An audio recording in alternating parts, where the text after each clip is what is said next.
Hey everybody, Dan Stolberger, December 11th, the week of Looking Back Middle East Update. So we always jump in with our news bites. So let's take a look at the events that have transpired this week. A reminder that the PDF notes that are behind me are a link on your YouTube page that you can grab. Okay, so what's going on this week? Well, news is that Iran is mass producing missiles once again and definitely prepping for war. Israel is warning the world. The question is anybody listening? So that ain't over. Israel Television, Channel 12, has reported that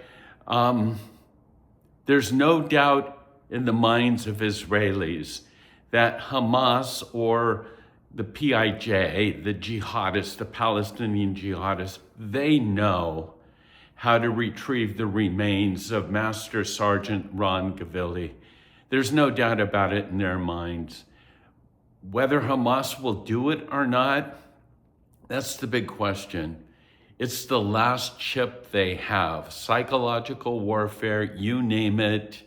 It's hard for me to think that they're just going to peacefully hand this corpse body over.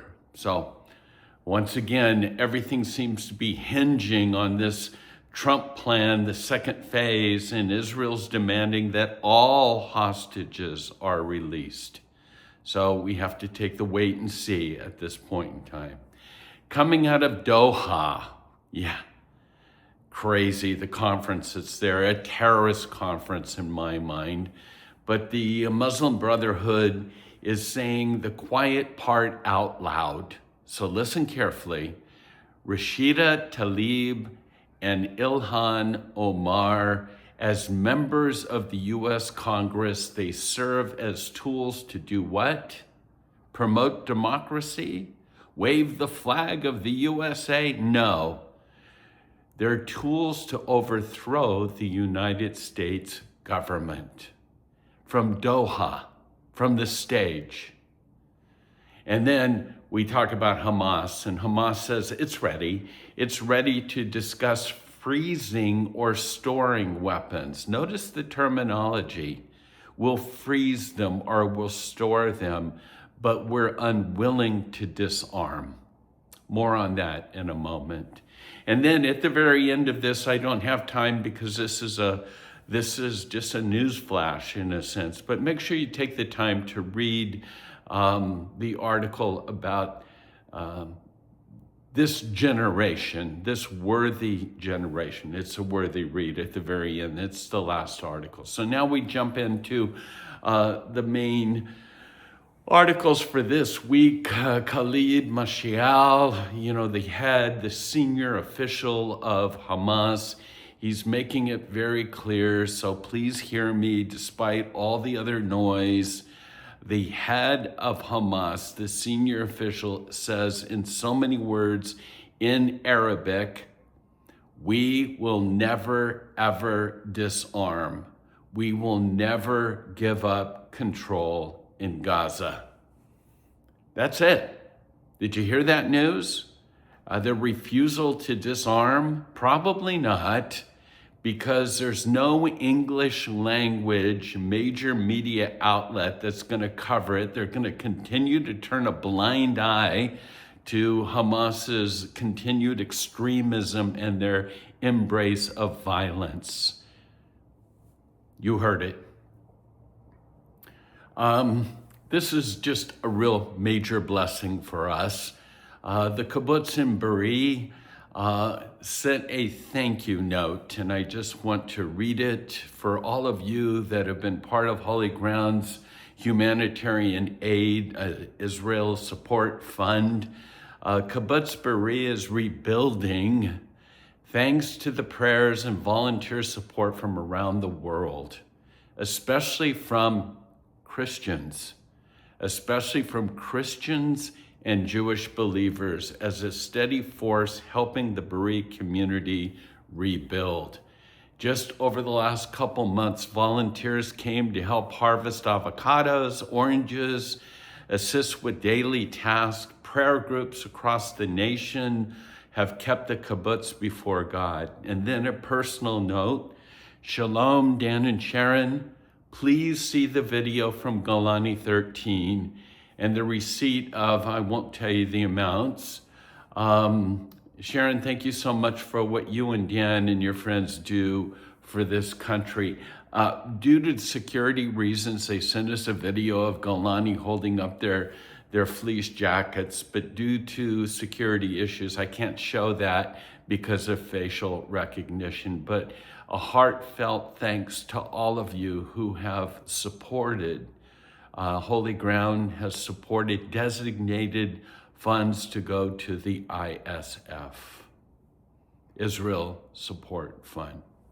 And then we have the Syrian President, Al-Julani. That's what I continue to call him. I don't know what his new name is, but again from Doha, the ISIS terrorist leader, Al-Julani, says that the US and Israel are the real terrorists, not him, not Al-Qaeda, not ISIS. He then went on to claim that the United States terror organization is an attempt to justify that he and his groups there are not terrorists. He proclaims, feigns innocence. The bottom line in all this, and this came out from the Doha Forum, the bottom line is it just seems like the perfume that the Oval Office kind of sprinkled over Syria's president didn't work its magic.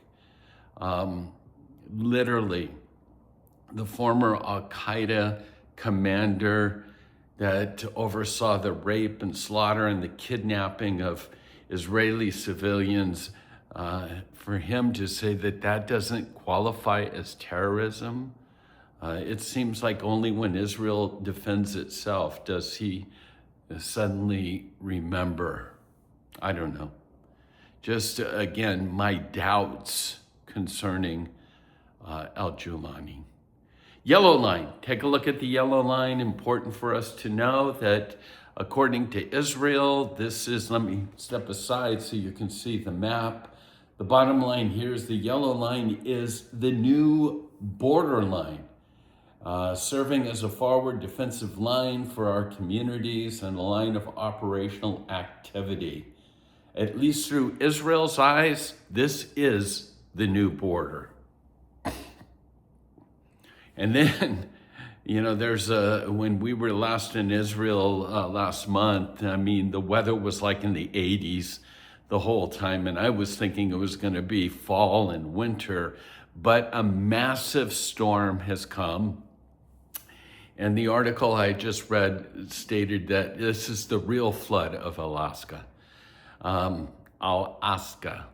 So the massive amount of rain that's coming is expected to hit. It's hitting today all over Gaza and Israel over the next 36 hours. More than 7 inches are expected in a short period. It literally can flood the tunnels and potentially bring the war to an end. They called the October 7th massacre the flood of Al-Aqsa. Well, now it's the real flood that's coming. Could this truly be the end of the war? The tunnels being flooded. Shout out to Hungary. Hungary just recognized for the world to hear Jerusalem as Israel's capital. They're moving the embassies to Jerusalem. Hungary has signaled reportedly that it views itself as one of Israel's strongest partners within the European Union. This is just seen by the recent diplomatic expansions that are taking place at this time. And then an article that simply says, where's the outrage? More people were slaughtered in Sudan than the last 2 years in Gaza.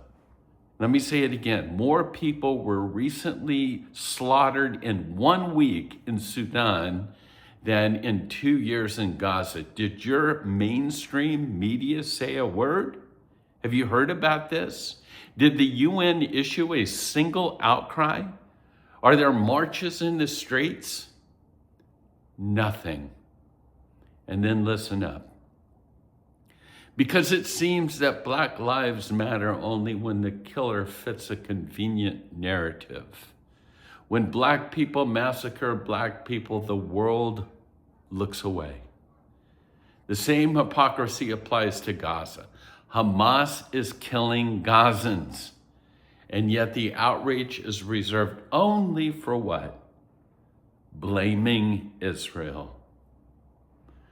10-year ceasefire.